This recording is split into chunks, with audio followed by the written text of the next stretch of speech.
Que la paix soit avec vous les gens. Dans 2 jours, nous serons le 22 mars 2026.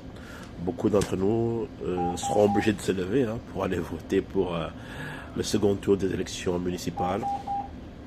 Crucial. L'élection municipale, je ne le dirai jamais assez, c'est l'élection qui rapproche le plus le peuple de ses élus. Parce que c'est beaucoup plus facile d'aller voir son maire que d'aller voir le président ou même le député. Donc, à tous les abstentionnistes, de quelque bord que vous soyez, sortez massivement dimanche dans 2 jours pour voter. Et je vous prie de voter massivement pour la France insoumise. Vous avez remarqué depuis 2 mois, 3 mois, 90 ou 95% des médias sont anti-LFI, comme ça gratuitement. Pareil, 70 à 80% des politiques sont anti-LFI. À longueur de journée, l'autre fois, je regardais CNews, aussi bien les journalistes que les invités sur le plateau, tous contre LFI.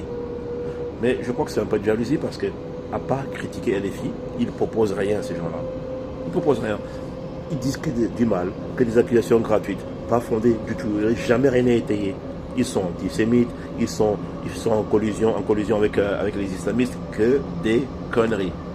Proposez des choses, faites vos propositions. Non, il n'y a pas de proposition, c'est nul. Pas plus tard que la semaine passée, lorsque Bali Bagayoko gagne haut la main au premier tour l'élection municipale à la mairie de Saint-Denis, on l'accuse d'avoir dit que Saint-Denis c'est la ville des Noirs. Non, il a dit ville des rois.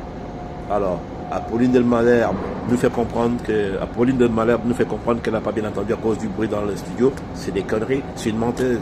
Alors, elle a mal entendu. Les gens du Front National, Jordan Bardella en tête, ont mal entendu. Ben non. On lui dit, mais apparemment, vous êtes avec, vos amis sont des dealers. On ne posera jamais cette question, jamais, à un maire blanc. Donc c'est une bande de racistes.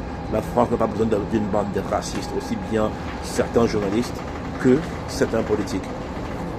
Encore une fois,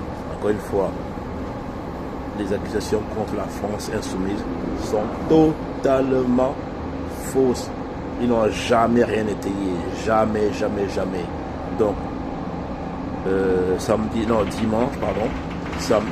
dimanche, oui, dans 2 jours, c'est dimanche, le 22 mars, allez voter maximum. J'appelle tout le monde, notamment les abstentionnistes, d'autant plus que, bon, c'est pas les 3/4, mais plus de la moitié des abstentionnistes sont plutôt de gauche.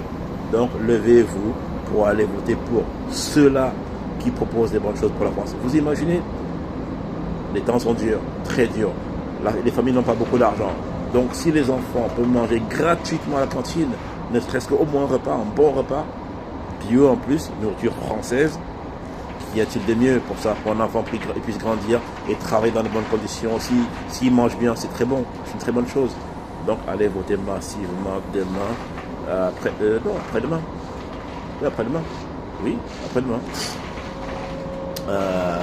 Pour LFI. Vraiment, c'est important. Je ne le dirai jamais assez. L'élection municipale, c'est l'élection qui rapproche le plus les citoyens de ces j'allais dire commandants, mais c'est pas vraiment le terme, mais c'est gouvernants, si j'ose dire.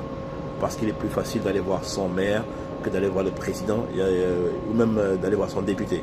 Donc, ne vous faites pas voler votre victoire. Levez-vous en masse dimanche, dans 2 jours, c'est pas long.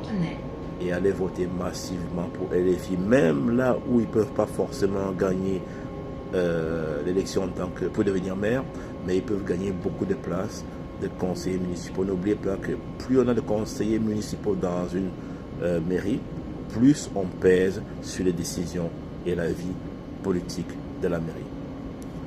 Vive la France!